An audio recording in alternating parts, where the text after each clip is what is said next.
Baik, baik.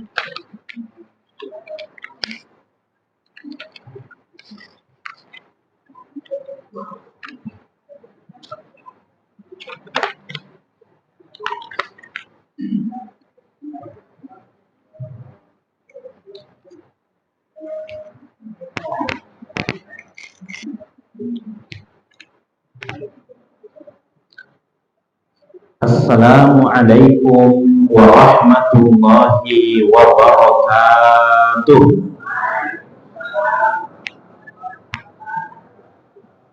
Alhamdulillahil qail. A'udzu billahi minasy syaithanir rajim. Bismillahirrahmanirrahim. Was-samaa'i zatil buruj wal yawmil maw'ud wa syahidin wa mashhud.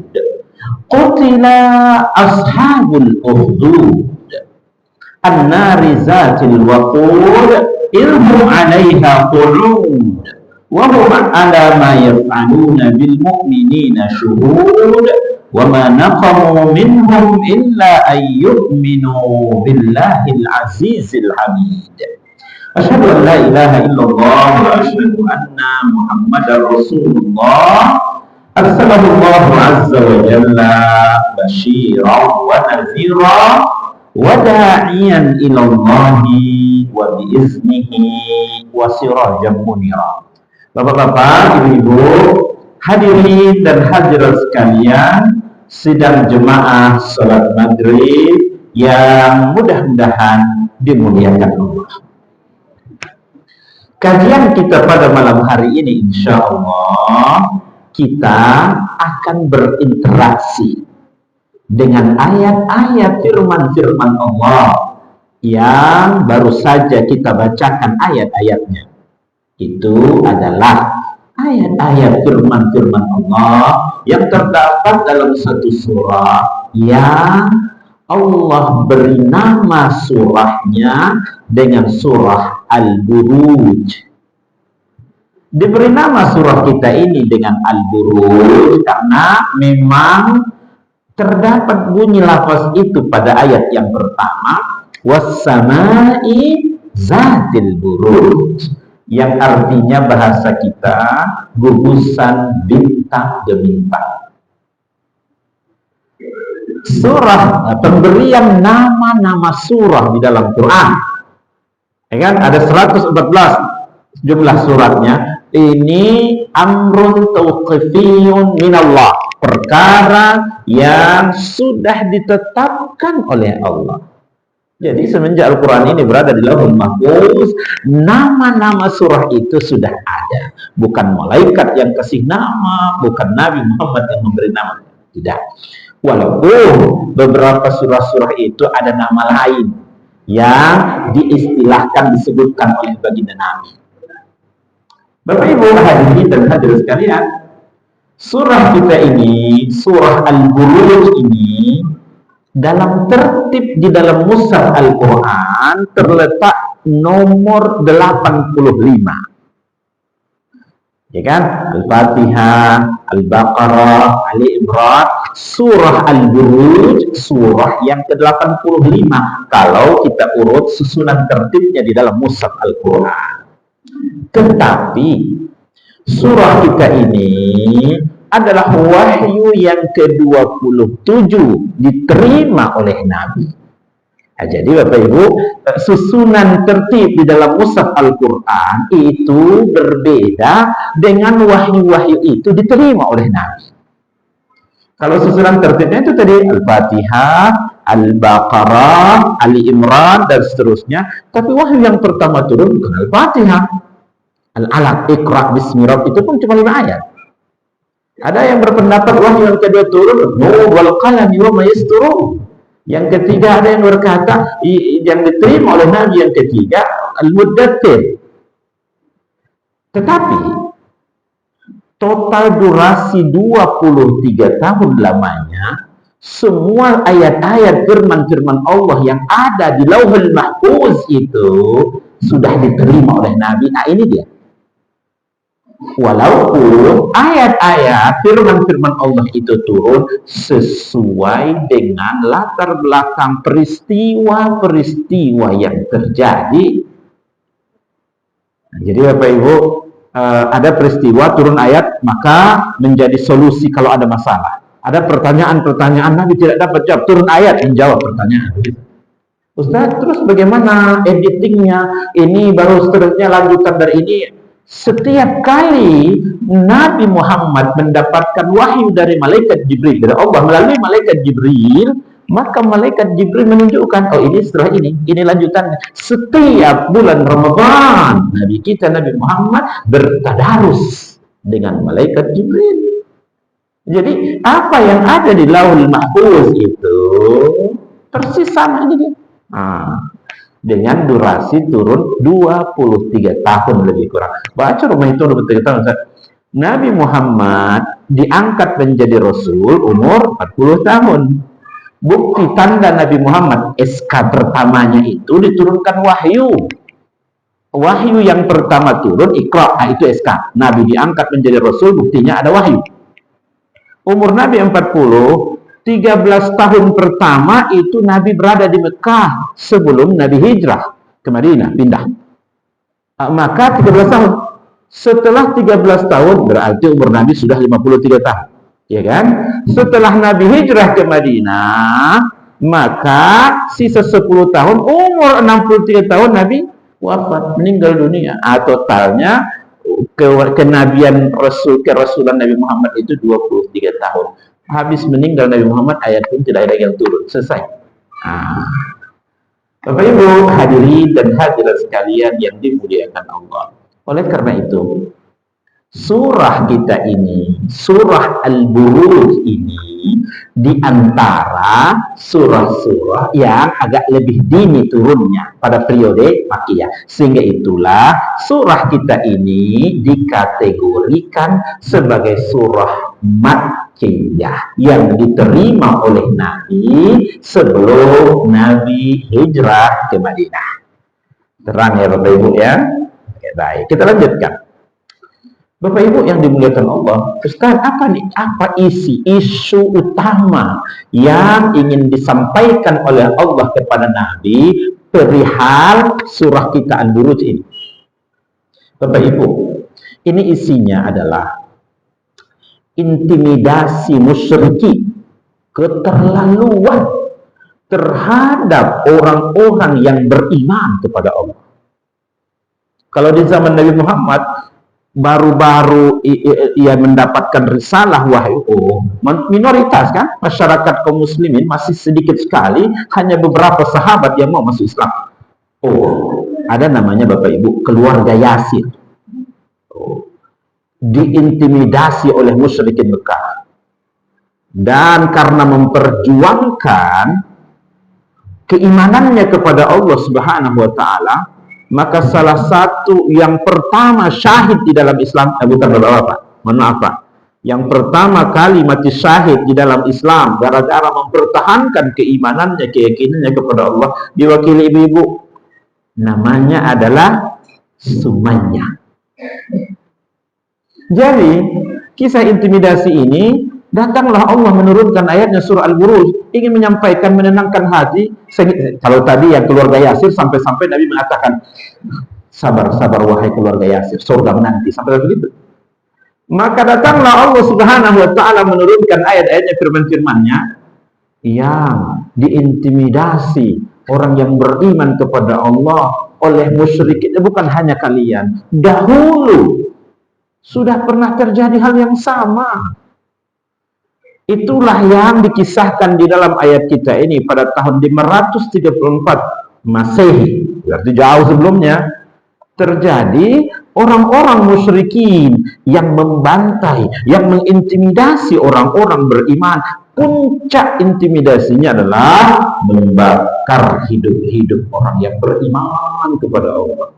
Itulah yang diistilahkan dengan Ashabul Ukhdud, yang terlibat di dalam membuat parit. Itu parit diisi dengan bahan bakar kayu-kayu kering, luar biasa apinya, yang beriman kepada Allah Subhanahu wa taala oleh Raja Najran, dimasukkan ke situ, dibakar hidup-hidup. Ini seolah-olah Allah ingin menenangkan kaum muslimin di zaman Nabi. Lihat saudara-saudara kalian, dulu sudah pernah terjadi seperti demikian. Bapak Ibu yang dimuliakan Allah, tentu kita ingin tahu kisahnya lebih detail. Akan diterangkan oleh Allah Subhanahu wa taala dan kita membaca ulang. Bapak Ibu, kenapa kita perlu membaca ulang? Apakah perangai musyrikin yang seperti ini ada nggak hingga hari ini? Saudara-saudara kita di Gaza, begitu cara menafsirkannya Bapak Ibu. Membaca ayat-ayat, membaca ulang ayat-ayat, menerjemahkannya dalam tafsir kekinian. Oh, dulu namanya Ashabul Ukhdud, dulu namanya musyrikin Mekah, Quraisy Mekah, dulu namanya Abu Lahab, Abu Jahal, tapi sekarang tidak dengan nama-nama itu, tapi substansi perangainya sama. Yang dibom itu bukan orang Hamas dan pejuangnya, anak-anak kecil, ibu-ibu yang sudah tua bangka, dan mereka dengan bangganya membom rumah-rumah sakit. Orang sudah berlindung di tempat tenda-tenda pengungsian, dengan tenda-tendanya juga ikut diserang dan dibom. Di mana kemanusiaan? Bukankah itu pengulangan sejarah apa yang terjadi pada zaman dahulu yang diistilahkan dengan Ashabul Ukhdud? Mari, Bapak Ibu, hadirin dan hadirat sekalian, kita punya waktu sangat terbatas dan isi kandungan dari surah ini banyak sekali hikmah dan mutiara-mutiara. Diawali oleh Allah Subhanahu wa taala firman-Nya, 3 ayat pertama. Sebagai muqaddimah surah ini, Allah Subhanahu wa taala bersumpah. Bapak Ibu, kira-kira apakah kita bersumpah itu pada perkara-perkara yang remeh?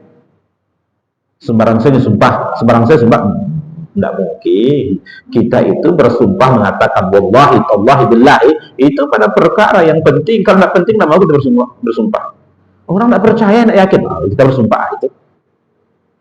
Bapak Ibu, kalau kita manusia, kalau kita hamba orang beriman, maka yang diterima sumpahnya harus menyebutkan sumpah dengan nama Allah. Selain nama Allah tidak diterima, ada sah. Misalnya, demi ibuku, demi bapakku, demi rumah tidak boleh. Ya, yang sah itu sumpah wallahi, tallahi, billahi. Tapi kalau Allah Subhanahu wa taala bersumpah, boleh meminjamkan makhluknya, ciptaannya, lalu dijadikan sebagai alat sumpah, boleh, karena Allah berkuasa. Dan kali ini Allah Subhanahu wa taala mengawali sumpahnya, Allah bersumpah dengan langit, Allah bersumpah dengan gugusan bintang yang bersinar di malam hari, Allah bersumpah dengan hari yang dijanjikan, Allah bersumpah dengan saksi ataupun yang disaksikan. Bapak Ibu, kalau Allah meminjamkan makhluknya sebagai alat untuk dijadikan sumpah, maka dalam makhluk itu ada rahasia yang patut untuk kita cermati. Nah, misalnya pada ayat pertama Allah Subhanahu wa taala bersumpah was-samaa'i zatil buruj. As-sama yang artinya langit, demi langit, begitu bahasa. Langit itu dalam secara bahasa Arab pandangan, batas akhir dari pandangan kita ke atas dari bumi ini, kita melihat batas akhir, itu disebut langit. Kalau kita naik pesawat terus ke angkasa, di atasnya ada lagi pusat batas akhir. Ya, di atas langit itu ada langit, dan Allah menyebutkan ada 7 lapis langit. Allah bersumpah dengan was-samaa'i, demi langit, karena mungkin Bapak Ibu setiap hari kita berjumpa dengan langit. Besok pagi jago, lagi setuju yang baru. Tidak menjadi sesuatu yang menakjubkan. Padahal penciptaan langit itu Bapak Ibu jauh lebih rumit berbanding penciptaan Bapak Ibu. Nah, cobalah kalau besok pagi, tidak ada situ lain. Maka apa yang terjadi?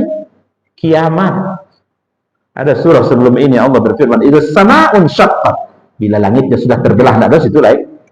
Kiamat. Kiamat. Tidak semua ada debu. Kiamat. Saya ingin menganalogikan begini Bapak Ibu. Kalau ada orang berkata seperti ini, Di pasar raya Kota Padang, di pasar raya Sitega, ada orang yang bisa membentangkan kain panjang di atas pasar itu, tidak pakai tiang, tidak pakai tali. Lagi kira-kira, mungkin mustahil. Untuk mencarinya bayar 20.000. Wah, bayar 50.000, tapi rasa-rasanya tak mungkin. Bapak Ibu hadirin sekalian yang dimuliakan Allah, kalau dengar itu takjub kan? Setiap hari kita dipertontonkan oleh Allah dari timur ke barat, utara ke selatan. Saya tahu. Tidak pakai tiang, tidak pakai tali. Apakah ada di antara Bapak Ibu yang datang ke masjid tadi, hati-hati, kok jatuh orangnya kok? Tidak ada yang berprasangka begitu. Bapak-bapak kalau dapat proyek di langit, lagi kira, pasti Bapak akan mengukur berapa panjang tonggaknya, berapa tonggak yang dibutuhkan, pasti itu. Kalau siap tunggaknya Pak, apakah sudah selesai masalah? Nah, muncul masalah baru. Apa masalah baru? Di atas kita ini sekarang ada puluhan bahkan ratusan atau mungkin bahkan ribuan ada pesawat terbang sedang mengudara. Itu kalau banyak tunggak-tunggaknya, apa yang terjadi? Menabrak. Itulah tidak dapat proyek Pak. Lihatlah ketika Allah Subhanahu Wa Taala mencipta, aman. Itulah Allah bersumpah was-sama'i, demi langit. Jadi seolah-olah Allah memukaddimahi surah ini, jangan merasa sombong kau wahai manusia yang begitu sombongnya, begitu zalimnya, begitu aniayanya menindas orang lain yang lemah. Lihatlah kekuasaan Allah itu maha dahsyat. Ketika Allah bersumpah dengan langit, lalu Allah memadankan was-sama'i zatil buruj, demi langit yang memiliki cahaya, memiliki bintang-bintang yang bercahaya di malam hari. Perkataan buruj itu berakar dari akar kata baroj, burjun. Benteng dalam bahasa Arab disebut burj. Kenapa burj itu disebut benteng? Karena dari kejauhan sudah nampak. Ada di Dubai, ikon kota Dubai ada namanya Burjul Khalifah. Akar kata yang sama dari kalimat burj. Burj jamaknya atau pluralnya. Kenapa? Dari kejauhan sudah nampak itu Burjul Khalifah. Ibu-ibu yang nampak auratnya, nampak rambutnya, dalam bahasa Al-Quran itu disebut tabarruj. Akar kata yang sama. Tabarrujal jahiliyah, sebagaimana jahiliyah dulu tabarruj. Bintang yang sinarnya bercahaya di malam hari itu disebut dengan buruj, jamaknya burj, kata tunggalnya. Bapak Ibu sekalian yang dimuliakan Allah, ada berapakah jumlah bintang yang ada di angkasa? Banyak. Data itu ada ulama menganalogikan 1 menit itu berapa Bapak Ibu bisa menghitung. Lalu Allah kasih waktu 100 tahun kepada Bapak Ibu. Dari semenjak lahir sudah bisa menghitung dan diberi waktu 100 tahun. Waktunya sudah lewat 100 tahun, yang bintang belum cukup waktu, belum terhitung semuanya. Karena saking banyaknya bintang. Bapak Ibu, lalu menelusuri ayat-ayat Al-Quran, bintang ke bintang itu diciptakan oleh Allah. Ada 3 faedah. Ini 3 faedah bintang diciptakan. Yang pertama, bintang itu diciptakan sebagai hiasan langit dunia. Jadi rancak, jadi indah, apalagi kalau berkedap-kedip di malam hari. Allah berfirman, "Wa laqad zayyana as-samaa'a ad-dunya bimasabiha." Sungguh kami hiasi langit dunia dengan bintang-bintang. Satu. Faedah yang kedua, bintang itu diciptakan rujuman lisyayatin, alat untuk melempar setan. Baca itu. Sebelum Nabi dulu diutus ke permukaan bumi ini, syaitan-syaitan itu leluasa untuk naik ke langit. Mengkongkang kaki situ duduk-duduk mendengarkan pembicaraan para malaikat. Lalu mereka turun ke bumi menjumpai dukun-dukun. Tetapi mereka bumbui dan tambahkan dengan kebohongan-kebohongan yang banyak. Makanya apa yang dikatakan oleh dukun terkadang ada benarnya, karena itu rahasia-rahasia langit yang disampaikan para syaitan, tetapi kebohongannya juga banyak. Setelah Nabi Muhammad diutus ke permukaan bumi ini, para setan itu untuk naik ke tidak bisa lagi. Setiap kali mereka hampir sampai ke sana, panah-panah api sudah disiapkan. Bapak Ibu, supaya lebih detailnya boleh kita baca dalam surat Jin. Allah menggambarkan tentang berita-berita itu. Yang ketiga, faedah bintang itu diciptakan Allah adalah untuk menuntun arah, menunjuk jalan, terutama mereka yang beraktivitas di perairan laut. Allah berfirman, wa bin najmi hum yahtadun. Dengan bintang-bintang itu mereka dapat menuntun arah. Ini saatnya kita ke selatan, ini kita ke utara, kita ke darat. Bintang itu untuk itu Allah ciptakan. Wa bin najmi hum yahtadun. Tidak ada faedah yang keempat, Bapak Ibu. Apa itu yang keempat? Mungkin dulu muda-muda Bapak Ibu lihat majalah, lihat koran surat kabar, melihat tanggal lahirnya, melihat bulan lahirnya, lalu meramal menujum dengan bintang. Ibu tanggal berapa lagi ya? Apa? Oh, tanggal sekian sekian. Oh, bintang apa itu? Lalu menujum tentang nasibnya deh apa? Dapat orang rumah yang cerewet apa? Tidak ada di dalam Islam untuk meyakini yang demikian, karena memang bintang-bintang itu bukan untuk itu diciptakan. Bukan ajaran Islam. Bapak Ibu hadirin dan hadirat sekalian yang mudah-mudahan dimuliakan Allah, makanya Allah menunjukkan kekuasaannya itu pada ayat yang pertama dengan bersumpah was-sama'i zatil buruj. Pada ayat yang kedua masih Allah bersumpah, kali ini Allah bersumpah dengan wal yawmil mau'ud, demi hari yang dijanjikan. Apa maksudnya hari yang dijanjikan? Hari kiamat. Karena memang belum terjadi di dunia ini, Bapak Ibu. Janjikan. Bapak Ibu yang dimuliakan Allah Subhanahu wa taala, tapi kalau Allah yang berjanji itu pasti itu. Nah, kalau kita kadang menepati janjinya, kadang mengingkari, itu manusia, jawab. Tapi kalau Allah Subhanahu wa taala berjanji, dalam Quran disebutkan innallaha la yukhliful mi'ad. Allah tidak akan pernah memungkiri janjinya. Bapak Ibu, bulan Juli kan sementara hitungan berapa menit lagi, beberapa hari. Pertanyaannya, pastikah Bapak Ibu akan bertemu dengan bulan Juli 2024? Belum tentu kan. Kok tiba malaikat maut itu tidak sebut bulan Juli. Jadi apa yang pasti? Jadi apakah yang pasti Bapak Ibu? Yang pasti itu kiamat. Kiamat itu pasti. Pasti. Ada kiamat sughra, ada kiamat kubra. Dengan itulah Allah bersumpah wal yaumil mau'ud, demi hari yang dijanjikan. Pada ayatnya yang ketiga kembali Allah bersumpah. Kali ini Allah bersumpah dengan wa syahidin wa masyhud, demi saksi dan yang disaksikan. Siapa yang dimaksud dengan saksi yang Allah bersumpah dengan? Saksi yang paling sempurna adalah Allah. Yang disaksikan siapa? Ya kita makhluk. Kalau kita jadi saksi Bapak Ibu, kita hanya mengetahui apa yang sedang terjadi. Nah, kita hanya mengetahui apa yang sudah terjadi. Yang sudah terjadi pun terkadang kita lupa.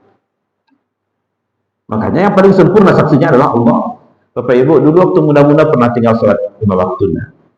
Pernah Pak Ustaz? Pernah sedikit, pernah banyak. Baik, pernah banyak. Coba Bapak Ibu sabuyan. Nan banyak itu tanggal berapa, bulan berapa, tahun berapa, maghrib atau subuh atau isya. Datangnya lah. Ibu Pak, tetapi Allah punya dokumentasi tentang itu rapi catatannya, terdokumentasikan dengan benar. Dan itu nanti akan dinampakkan oleh Allah Subhanahu wa taala. Wa syahidin wa masyhud. Dulu mungkin waktu muda-muda di kantin SMP, SMA makan bakwan 3 bayar dulu. Iya takkan apa Ustaz? Hampir lupa. Allah tidak pernah lupa, catatan ada sampai sekarang. Terdokumentasikan dengan benar. Jadi kalau bakwan lagi kadang-kadang Pak Ustaz. Nang salah bakwan atau makan 10 terus 3. Itu rapi catatan. Kita sendiri sudah lupa peristiwanya.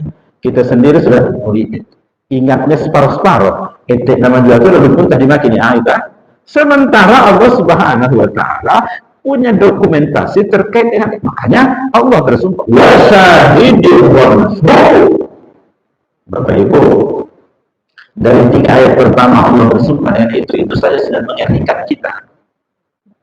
Apakah masih sanggup kita untuk menzalimi orang lain, di mana Nabi mengatakan az-zulmu zulumatun yaumil qiyamah. Kezaliman itu membuat kita gelap nanti di hari akhirat.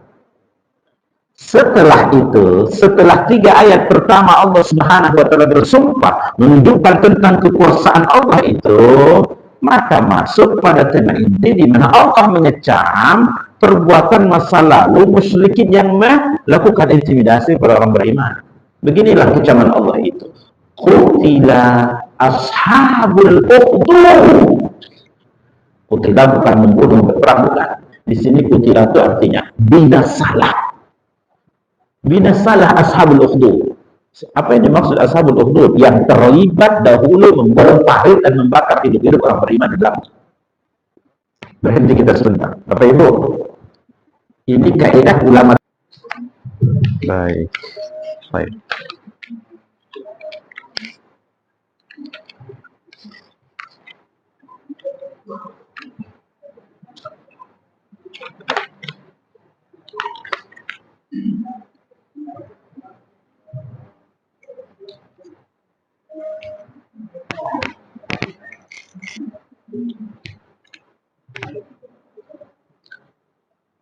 Assalamualaikum warahmatullahi wabarakatuh.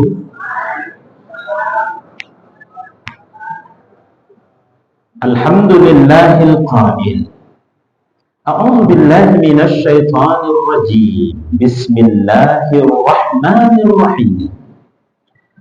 Was-samaa'i zatil buruj wal yawmil maw'ud wa syahidin wa mashhud. Qutila ashabul ukhdud an-nari zatil waqud ilhum 'alaiha qu'ud wa hum 'ala ma yaf'aluna bil mu'minina syuhud wa ma naqamu minhum illa an yu'minu billahil azizil hamid. Asyhadu an la ilaha illallah wa asyhadu anna Muhammadar Rasulullah. Arsalallahu azza wa jalla basyiran wa nadhira wa da'iyan ila Allahi wa biiznihi wa sirajan munira. Bapak-bapak, ibu-ibu, hadirin dan hadirat sekalian, sidang jemaah salat maghrib yang mudah-mudahan dimuliakan Allah. Kajian kita pada malam hari ini, insya Allah kita akan berinteraksi dengan ayat-ayat firman-firman Allah yang baru saja kita bacakan ayat-ayatnya. Itu adalah ayat-ayat firman-firman Allah yang terdapat dalam satu surah yang Allah beri nama surahnya dengan surah Al-Buruj. Diberi nama surah kita ini dengan Al-Buruj karena memang terdapat bunyi lafaz itu pada ayat yang pertama, was-samaa'i zatil buruj, yang artinya bahasa kita gugusan bintang demi bintang. Surah, pemberian nama-nama surah di dalam Quran, ya kan? Ada 114 jumlah suratnya. Ini amrun tauqifiyun minallah, perkara yang sudah ditetapkan oleh Allah. Jadi semenjak Al-Quran ini berada di Lauhul Mahfuz, nama-nama surah itu sudah ada. Bukan malaikat yang kasih nama, bukan Nabi Muhammad yang memberi nama. Tidak. Walaupun beberapa surah-surah itu ada nama lain yang diistilahkan, disebutkan oleh baginda Nabi.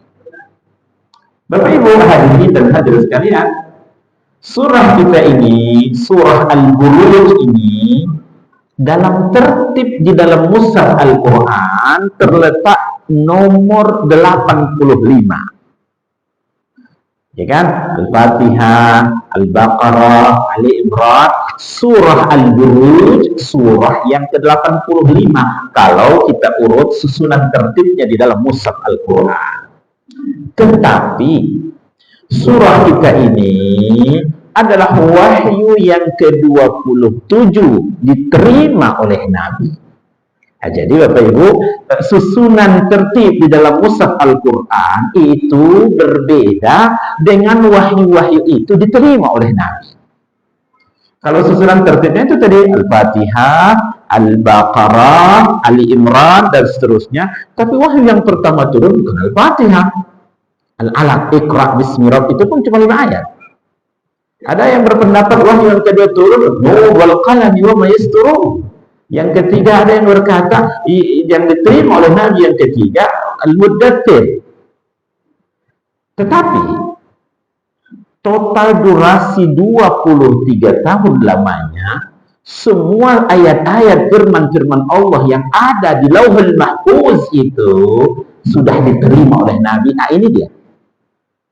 Walaupun ayat-ayat firman-firman Allah itu turun sesuai dengan latar belakang peristiwa-peristiwa yang terjadi.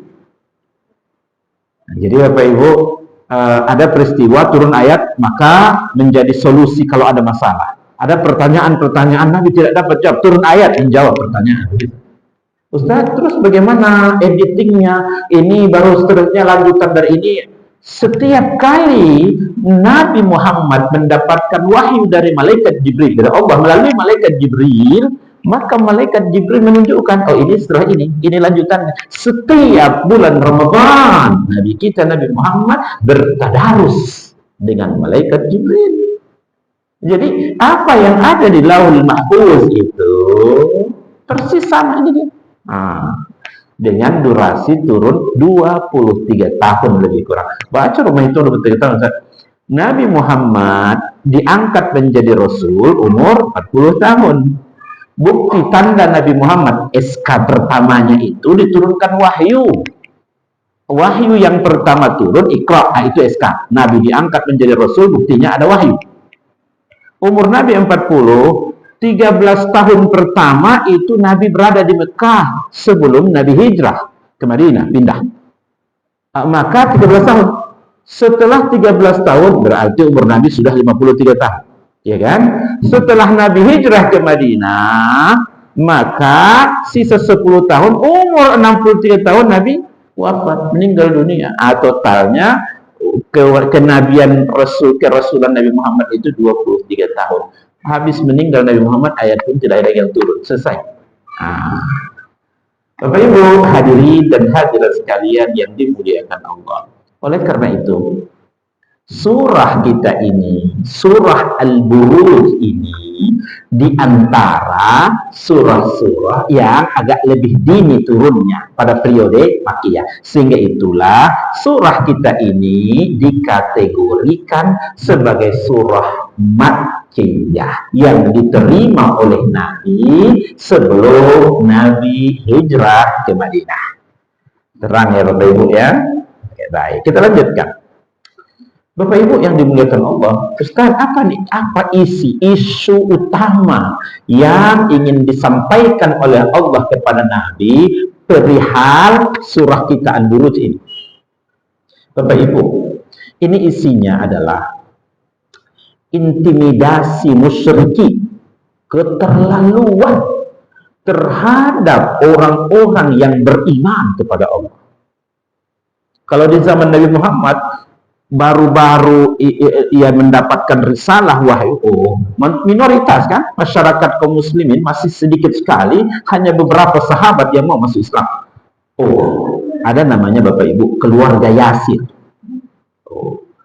diintimidasi oleh musyrikin Mekah, dan karena memperjuangkan keimanannya kepada Allah Subhanahu wa Ta'ala, maka salah satu yang pertama syahid di dalam Islam, bukan Bapak-bapak, mohon maaf Pak, yang pertama kali mati syahid di dalam Islam gara-gara mempertahankan keimanannya, keyakinannya kepada Allah, diwakili ibu-ibu, namanya adalah Sumayyah. Jadi kisah intimidasi ini, datanglah Allah menurunkan ayatnya surah Al-Buruj, ingin menyampaikan, menenangkan hati. Kalau tadi yang keluarga Yasir, sampai-sampai Nabi mengatakan, sabar, sabar wahai keluarga Yasir, surga menanti, sampai begitu. Maka datanglah Allah Subhanahu wa taala menurunkan ayat-ayatnya, firman-firmannya yang diintimidasi orang yang beriman kepada Allah oleh musyrik. Itu bukan hanya kalian, dahulu sudah pernah terjadi hal yang sama. Itulah yang dikisahkan di dalam ayat kita ini pada tahun 534 Masehi, berarti jauh sebelumnya. Terjadi orang-orang musyrikin yang membantai, yang mengintimidasi orang-orang beriman. Puncak intimidasinya adalah membakar hidup-hidup orang yang beriman kepada Allah. Itulah yang diistilahkan dengan ashabul ukhdud, yang terlibat di dalam membuat parit. Itu parit diisi dengan bahan bakar kayu-kayu kering, luar biasa apinya, yang beriman kepada Allah Subhanahu wa taala oleh Raja Najran, dimasukkan ke situ, dibakar hidup-hidup. Ini seolah-olah Allah ingin menenangkan kaum muslimin di zaman Nabi. Lihat saudara-saudara kalian, dulu sudah pernah terjadi seperti demikian. Bapak Ibu yang dimuliakan Allah, tentu kita ingin tahu kisahnya lebih detail. Akan diterangkan oleh Allah Subhanahu wa taala dan kita membaca ulang. Bapak Ibu, kenapa kita perlu membaca ulang? Apakah perangai musyrikin yang seperti ini ada nggak hingga hari ini? Saudara-saudara kita digagal. Begitu cara menafsirkannya Bapak Ibu. Membaca ayat-ayat, membaca ulang ayat-ayat, menerjemahkannya dalam tafsir kekinian. Oh, dulu namanya Ashabul Ukhdud, dulu namanya musyrikin Mekah, Quraisy Mekah, dulu namanya Abu Lahab, Abu Jahal, tapi sekarang tidak dengan nama-nama itu, tapi substansi perangainya sama. Yang dibom itu bukan orang Hamas dan pejuangnya, anak-anak kecil, ibu-ibu yang sudah tua bangka, dan mereka dengan bangganya membom rumah-rumah sakit. Orang sudah berlindung di tempat tenda-tenda pengungsian, dengan tenda-tendanya juga ikut diserang dan dibom. Di mana kemanusiaan? Bukankah itu pengulangan sejarah apa yang terjadi pada zaman dahulu yang diistilahkan dengan ashabul ukhdud? Mari, Bapak Ibu, hadirin dan hadirat sekalian, kita punya waktu sangat terbatas dan isi kandungan dari surah ini banyak sekali hikmah dan mutiara-mutiara. Diawali oleh Allah Subhanahu wa taala firman-Nya, 3 ayat pertama.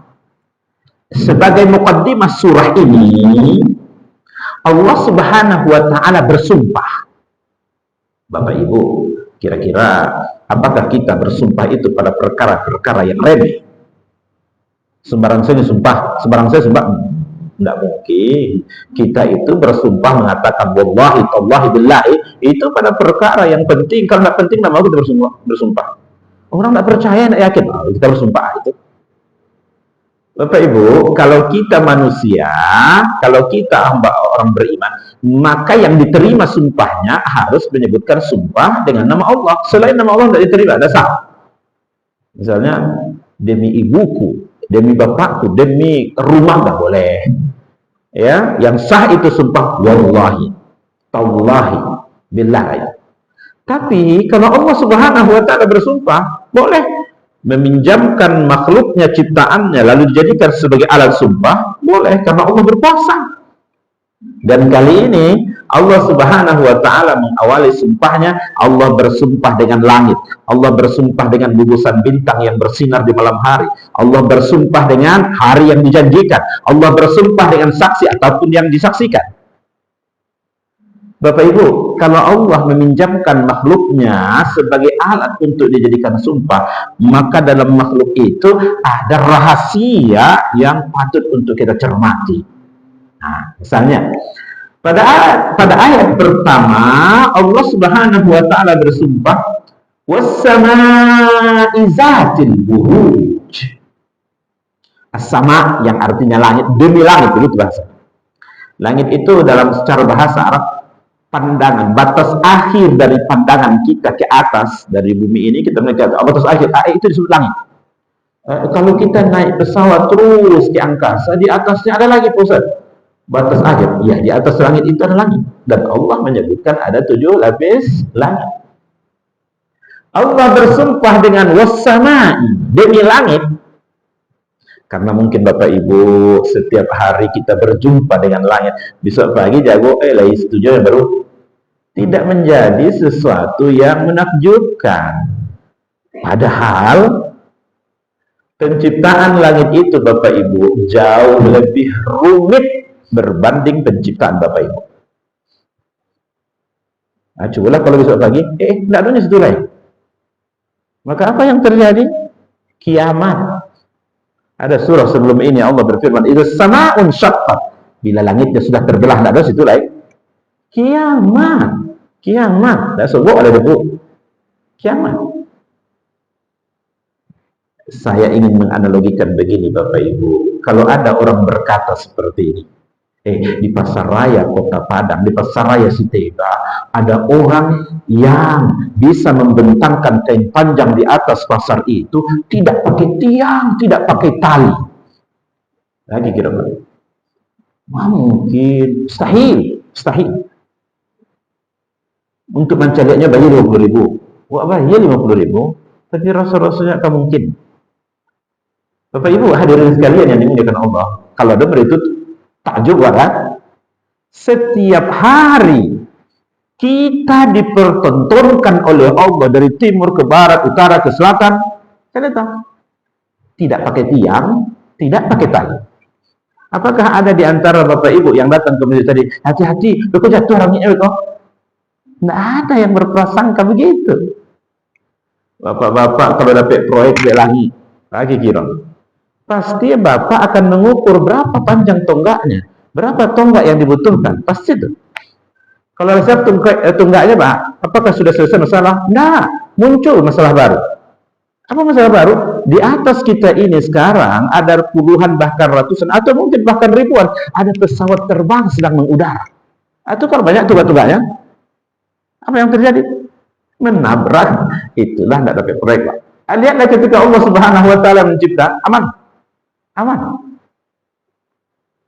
Itulah Allah bersumpah wassama'i, demi langit. Jadi seolah-olah Allah memukaddimah surah ini, jangan merasa sombong kau wahai manusia yang begitu sombongnya, begitu zalimnya, begitu aniayanya menindas orang lain yang lemah. Lihatlah kekuasaan Allah itu maha dahsyat. Ketika Allah bersumpah dengan langit, lalu Allah memadankan wassama'i zatil buruj, demi langit yang memiliki cahaya, memiliki bintang-bintang yang bercahaya di malam hari. Perkataan buruj itu berakar dari akar kata baroj, burjun. Benteng dalam bahasa Arab disebut burj. Kenapa burj itu disebut benteng? Karena dari kejauhan sudah nampak. Ada di Dubai, ikon kota Dubai ada namanya Burjul Khalifah. Akar kata yang sama dari kalimat burj. Burj jamaknya atau pluralnya. Kenapa? Dari kejauhan sudah nampak itu Burjul Khalifah. Ibu-ibu yang nampak auratnya, nampak rambutnya, dalam bahasa Al-Quran itu disebut tabarruj. Akar kata yang sama. Tabarrujal jahiliyah, sebagaimana jahiliyah dulu tabarruj. Bintang yang sinarnya bercahaya di malam hari itu disebut dengan buruj, jamaknya burj, kata tunggal. Bapak Ibu sekalian yang dimuliakan Allah, ada berapakah jumlah bintang yang ada di angkasa? Banyak. Data itu ada ulama menganalogikan 1 menit itu berapa Bapak Ibu bisa menghitung. Lalu Allah kasih waktu 100 tahun kepada Bapak Ibu. Dari semenjak lahir sudah bisa menghitung. Dan diberi waktu 100 tahun. Waktunya sudah lewat 100 tahun, yang bintang belum cukup waktu, belum terhitung semuanya. Karena saking banyaknya bintang. Bapak Ibu, lalu menelusuri ayat-ayat Al-Quran, bintang ke bintang itu diciptakan oleh Allah. Ada 3 faedah. Ini 3 faedah bintang diciptakan. Yang pertama, bintang itu diciptakan sebagai hiasan langit dunia. Jadi rancak, jadi indah, apalagi kalau berkedap-kedip di malam hari. Allah berfirman, "Walaqad zayyana as-samaa'a ad-dunya bimasabiha."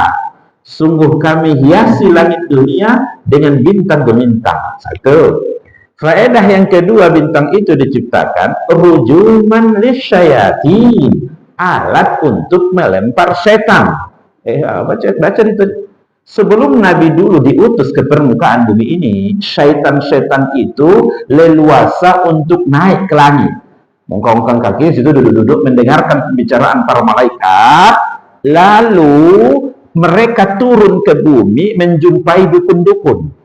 Tetapi mereka bumbui dan tambahkan dengan kebohongan-kebohongan yang banyak. Makanya apa yang dikatakan oleh dukun terkadang ada benarnya, karena itu rahasia-rahasia langit yang disampaikan para syaitan, tetapi kebohongannya juga banyak. Setelah Nabi Muhammad diutus ke permukaan bumi ini, para syaitan itu untuk naik ke tidak bisa lagi. Setiap kali mereka hampir sampai ke sana, panah-panah api sudah disiapkan. Bapak Ibu, supaya lebih detailnya boleh kita baca dalam surat Jin. Allah menggambarkan tentang berita-berita itu. Yang ketiga, faedah bintang itu diciptakan Allah adalah untuk menuntun arah, menunjuk jalan, terutama mereka yang beraktivitas di perairan laut. Allah berfirman, "Wa bin najmi hum yahtadun." Dengan bintang-bintang itu mereka dapat menuntun arah. Ini saatnya kita ke selatan, ini kita ke utara, kita ke darat. Bintang itu untuk itu Allah ciptakan. Wa bin najmi hum yahtadun. Tidak ada faedah yang keempat, Bapak Ibu. Apa itu yang keempat? Mungkin dulu muda-muda Bapak Ibu lihat majalah, lihat koran surat kabar, melihat tanggal lahirnya, melihat bulan lahirnya, lalu meramal menujum dengan bintang. Ibu tanggal berapa lahirnya? Apa? Oh, tanggal sekian, sekian. Oh, bintang apa itu? Lalu menujum tentang nasibnya deh, apa? Dapat orang rumah yang cerewet, apa? Tidak ada di dalam Islam untuk meyakini yang demikian, karena memang bintang-bintang itu bukan untuk itu diciptakan. Itu ajaran Islam. Bapak Ibu hadirin dan hadirat sekalian yang mudah-mudahan dimuliakan Allah, makanya Allah menunjukkan kekuasaannya itu pada ayat yang pertama dengan bersumpah was-sama'i zatil buruj. Pada ayat yang kedua masih Allah bersumpah, kali ini Allah bersumpah dengan wal yawmil mau'ud, demi hari yang dijanjikan. Apa maksudnya hari yang dijanjikan? Hari kiamat. Karena memang belum terjadi di dunia ini, Bapak Ibu. Janjikan. Bapak Ibu yang dimuliakan Allah Subhanahu wa taala, tapi kalau Allah yang berjanji itu pasti itu. Kalau kita kadang menepati janjinya, kadang mengingkari, itu manusia, jawab. Tapi kalau Allah Subhanahu wa taala berjanji, dalam Quran disebutkan innallaha la yukhliful mi'ad. Allah tidak akan pernah memungkiri janjinya. Bapak Ibu, bulan Juli kan sementara hitungan berapa menit lagi, beberapa hari. Pertanyaannya, pastikah Bapak Ibu akan bertemu dengan bulan Juli 2024? Belum tentu kan. Kok tiba malaikat maut itu tidak sebut bulan Juli. Jadi apa yang pasti? Jadi apakah yang pasti Bapak Ibu? Yang pasti itu kiamat. Kiamat itu pasti. Pasti. Ada kiamat sughra, ada kiamat kubra. Dengan itulah Allah bersumpah wal yaumil mau'ud, demi hari yang dijanjikan. Pada ayatnya yang ketiga kembali Allah bersumpah. Kali ini Allah bersumpah dengan wasyahidin wa masyhud, demi saksi dan yang disaksikan. Siapa yang dimaksud dengan saksi yang Allah bersumpah dengan? Saksi yang paling sempurna adalah Allah. Yang disaksikan siapa? Ya kita makhluk. Kalau kita jadi saksi Bapak Ibu, kita hanya mengetahui apa yang sedang terjadi. Ya. Kita hanya mengetahui apa yang sudah terjadi. Yang sudah terjadi pun terkadang kita lupa. Makanya yang paling sempurna saksinya adalah Allah. Bapak Ibu, dulu waktu muda-muda pernah tinggal sholat 5 waktu. Pernah Pak Ustaz. Pernah sedikit, pernah banyak. Baik, pernah banyak. Coba Bapak Ibu sabuyan. Nan banyak itu tanggal berapa, bulan berapa, tahun berapa, maghrib itu subuh atau isya. Ada ternyata. Ibu Pak, tetapi Allah punya dokumentasi tentang itu rapi catatan, terdokumentasikan dengan benar, dan itu nanti akan dinampakkan oleh Allah Subhanahu wa taala. Wa syahidun wa masyhud. Dulu mungkin waktu muda-muda di kantin SMP, SMA makan bakwan 3 bayar dulu. Iya, karena Pak Ustaz, hampir lupa. Allah tidak pernah lupa, catatan itu ada sampai sekarang, terdokumentasikan dengan benar. Jadi kalau bakwan lagi kadang-kadang Pak Ustaz, anak salah bakwan atau makan 10 atau 3 itu rapi catatan. Kita sendiri sudah lupa peristiwanya, kita sendiri sudah ingatnya separuh-separuh. Etik nama jatuh lebih pun tadi makin sementara Allah Subhanahu wa taala punya dokumentasi terkait dengan itu. Makanya Allah bersumpah wa syahidin wa masyhud. Bapak Ibu, dari 3 ayat pertama Allah bersumpah dengan itu saja sudah mengingatkan kita. Apakah masih sanggup kita untuk menzalimi orang lain, di mana Nabi mengatakan az-zulmu zulumatun yaumil qiyamah. Kezaliman itu membuat kita gelap nanti di hari akhirat. Setelah itu, setelah 3 ayat pertama Allah Subhanahu wa taala bersumpah menunjukkan tentang kekuasaan Allah itu, maka masuk pada tema inti di mana Allah mengecam perbuatan masa lalu musyrikin yang melakukan intimidasi pada orang beriman. Beginilah kecaman Allah itu. Qutila ashabul ukhdud. Qutila bukan membunuh, berperang bukan. Di sini qutila itu artinya binasalah. Binasalah ashabul ukhdud. Apa yang dimaksud ashabul ukhdud? Yang terlibat dahulu membunuh, parit dan membakar hidup-hidup orang beriman dalam. Berhenti kita sebentar. Bapak Ibu, ini kaidah ulama tafsir menyebutkan tentang bila satu tokoh